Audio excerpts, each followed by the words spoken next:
Nedeljski padec koalicijskega zakona o pomoči pri predčasnem končanju življenja in izliv poslanke Lene Grgurevič na Facebooku. Organiziral se je Črnuhar dobro, to mu priznam, in menim, da je skrajni čas, da leva sredina odvrže plašč razumevanja in toleriranja, ker, ko je prepozno, 3 pike.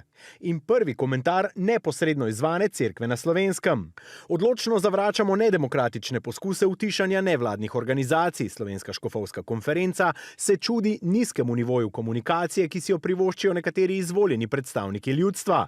Takšen način izražanja zavračamo in vabimo k umirjenemu, argumentiranemu in nežaljivemu izražanju mnenj. Poslanka po prvem valu političnega viharja zaradi zapisa ni pokazala nobenega obžalovanja. Ravno obratno.